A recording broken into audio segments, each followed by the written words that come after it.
Tina Rosina Košir iz Celjskega mladinskega centra na občino Laško. Rdeči križ bo s šolskimi potrebščinami pomagal otrokom iz socialno šibkejših družin.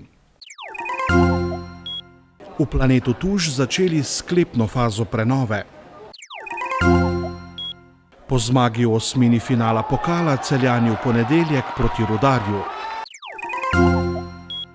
Spoštovane gledalke, cenjeni gledalci, lepo pozdravljeni. Tina Rosina Košir v prihodnosti ne bo več vodila Celjskega mladinskega centra, saj v septembru odhaja na novo delovno mesto direktorice občinske uprave občine Laško. Vodenje Celjskega mladinskega centra je prevzela 29. junija lani, ko se je center ubadal z velikimi finančnimi in organizacijskimi težavami. Mislim, da smo v tem letu spravili mladinski center na neko tisto stopnjo, kjer je bil pred 2 leti ali pa 2 leti in pol pred tem, predno sem jaz prišla, tako da je v dobri funkciji, tako kadrovski kot finančni, in mislim, da ga zapuščam v dobri kondiciji. Celjska organizacija Rdečega križa Slovenije bo tudi letos s šolskimi potrebščinami pomagala otrokom iz socialno šibkih družin. Skupaj bodo razdelili okoli 250 paketov. Nekaj prosilcem, ki so vloge oddali direktno na Rdeči križ, ostale pakete pa bodo razdelili po osnovnih šolah. Socialno stanje, kot pravijo, bistveno ne odstopa od preteklih let. Včeraj so tako na Celjskem Rdečem križu začeli s pripravo šolskih paketov. En del jih razdelimo na osnovne šole, to je 14 osnovnih šol, ki jih pokrivamo.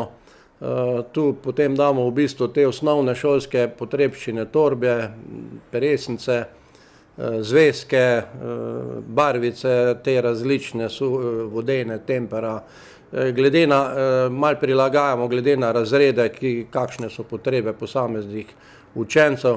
Imamo pa tudi skoraj 100 prosilcev, tule še direktno pri nas, da bomo nekje računamo, da bomo razdelili okoli 250 teh torbic za to področje, ki ga pokrivamo ravno na Celjskem. Rdeči križ bo za šolske pakete namenil okoli 12 000 evrov. Nekaj so prispevale občine, del denarja so zbrali s posebno znamko v tednu Rdečega križa, preostanek pa bodo pokrili z lastnimi sredstvi. Kot pravijo, se potrebe zadnja leta ne zmanjšujejo. To je nekje tista podobna številka, nekje že se kar vrti tisti, ki vloge oddajo tu, drugače pa na vsako šolo damo po 10 teh, pa šole same ali mentorji Rdečega križa na šoli razdelijo te pakete ali pa socialna služba. Oni se pa spet prilagajajo direktno, ali so to učenci 1. razreda ali pa 8. ali 9. razreda, kaj potrebuje se. Letos je Celjski Rdeči križ pripravil tudi delitev prehranskih paketov v avgustu, kar sicer ni bilo v navadi. Glede na to, da smo kar zadostno količino prejeli tudi iz Agencije za blagovne rezerve iz Ljubljane, smo zdaj po dolgih letih tudi imeli toliko sredstev, da smo lahko delitev naredili tudi 1. in 2. avgusta, tako da so tisti, ki so bili v razporedu že v juniju, nismo potem nič vlog sprejemali, smo kar tiste tudi razporedili za avgust. Če pa je kdo prišel vmes slučajno, da pač junija ni zaprosil za paket, smo pa tudi potem kot intervencijsko jim tudi dali. Malo nas pa vežejo tudi roki trajanja določenih artiklov, rečemo mleko nam bi zdaj potekli konec avgusta, smo mogli pa to razdeliti v začetku avgusta, da potem ne bi prekoračili tega roka trajanja. V vsaki akciji delitve prehranskih paketov tako razdelijo med 700 in 750 paketov. Smo pa poleg tega delitve 1. pa 2. avgusta imeli tudi delitev na krajevne organizacije. Določene število paketov smo tudi namenili krajevnim organizacijam. Glede na to, da nekateri presegajo ta tisti osnovni cenzus, ki je pri nam pač določen, in potem krajevne organizacije same razdelijo določeno število teh paketov tem posameznikom, ki so sicer nekje zelo z nizko penzijo, in potem ta paket enkrat oziroma dvakrat na leto tudi nekaj pomeni dodaten prispevek. Sicer pa Celjski Rdeči križ organizira tudi krvodajalske akcije in prav v poletnih dneh je zaloga krvi za posamezne krvne skupine ponavadi manjša. V medijih je bilo tudi kar dosti objavljeno, pa mi smo klicali tudi posamezne skupine. Zdaj je bilo največ pomanjkanja, nič negativna, pa je potem tudi se ugotovili, da bi še tudi A pa B negativno, kar potrebe bile, tako da smo preko SMS-ov smo obveščali krvodajalce in tudi telefonsko smo klicali, tako da je trenutna situacija, kolikor imamo iz transfuzijskega centra bolnišnice Celje, je nekje tiste potrebe so res na minimumu, tako da če še kdo ni bil obveščen, pa da zdaj sliši to objavo, ga tudi je dobrodošel v ponedeljek, torek, sreda med 7 in 10 uro na transfuzijskem centru. Zadnjega avgusta bodo pred začetkom šolskega leta na osnovni šoli Vojnik pripravili tradicionalno krvodajalsko akcijo. Trenutno pa na Debelem rtiču ob pomoči Celjskega Rdečega križa letuje tudi 12 otrok iz socialno ogroženih družin. V celjskem nakupovalnem središču Planet Tuš so začeli sklepno fazo prenove, ki jo opravljajo v letošnjem letu. S torkom so zaprli dejavnost bowlinga in Disko Planeta ter prešli k prenovi omenjenih prostorov. Trenutno obnavljajo tudi enega od vhodov v pritlični del in del notranjosti, kar pa ne ovira poslovanja oziroma obiskovalcev.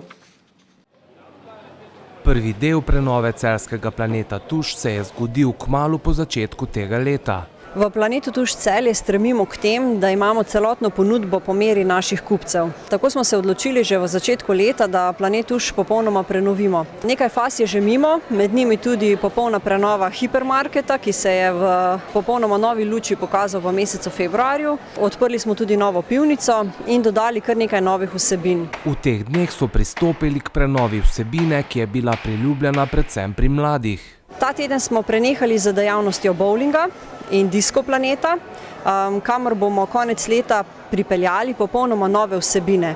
Prenove so deležni tudi vhodi, trenutno je v delu 4.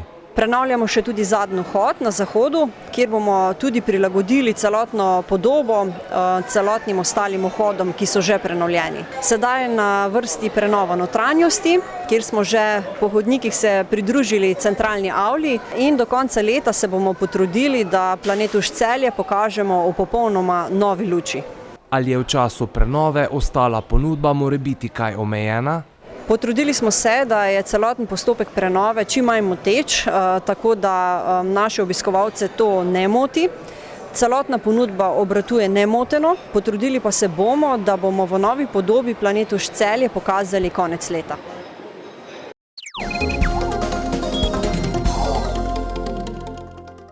Nogometaši Celja so se uvrstili v osmino finala Pokala Slovenije. Včeraj so v Lendavi z zadetkoma Rudija Požege Vancaša in Luke Šušnjare z 2:1 premagali Nafto.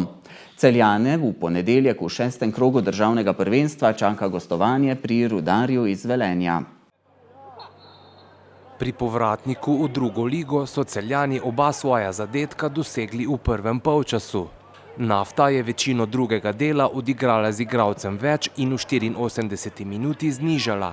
Ob koncu tekme so Prekmurci zatresli celjsko mrežo, vendar iz prepovedanega položaja.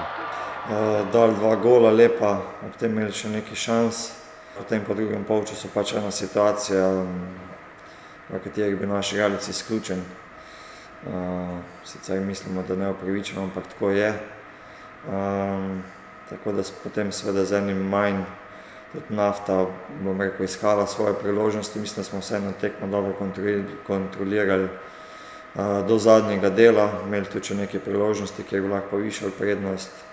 V zadnjih minutah pa dobili en gol, ko je Nafta že res veliko riskirala. Lahko bi tekmo bolj mirno speljali do konca, ampak smo pol na koncu imeli nekaj težav. To je bila taka tipična pokalna tekma, ampak važno, da smo zmagali in da gremo naprej. V pokalnem tekmovanju je bila uspešna tudi druga celjska ekipa, saj je tretji ligaš šampion ugnal vrsto iz Tolmina. Velenjski Rudar je izgubil pri drugoligašu v Sežani, ravno s Knapi pa se bodo Grofje pomerili v naslednji prvenstveni tekmi. Rudar je klub s tradicijo, z dobro ekipo, z dobrim trenerjem, tako da mislim, da so odlično štartali v prvenstvo, z 2 zmagama.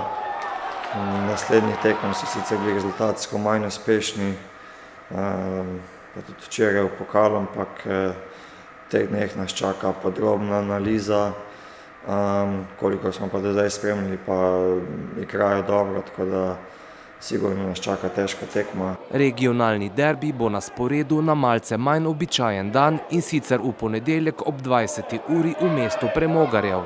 Zdaj, po eni strani je nam kar ugodno, ker smo pred pokalno tekmo imeli 5 dni časa za pripravo, se pravi po Triglavu, zdaj imamo spet 5 dni. Sigurno lažje, kot če bi igrali recimo v nedeljo s Triglavom, pa sreda pokal, pa že v sobota Rudar.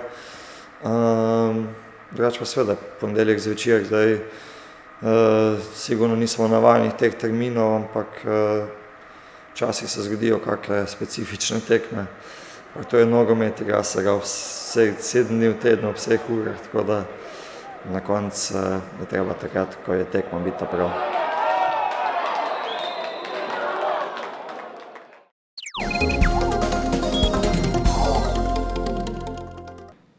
Jutri bo sončno. Najnižje jutranje temperature bodo od 13 do 18, na Primorskem do 21, najvišje dnevne od 28 do 34 stopinj Celzija. V soboto se bo postopno pooblačilo.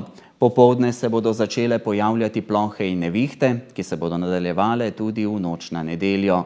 Zapihal bo okrepljen severni do severovzhodni veter. V nedeljo se bo delno zjasnilo, popoldne bo spremenljivo oblačno, nastane lahko tudi kakšna ploha.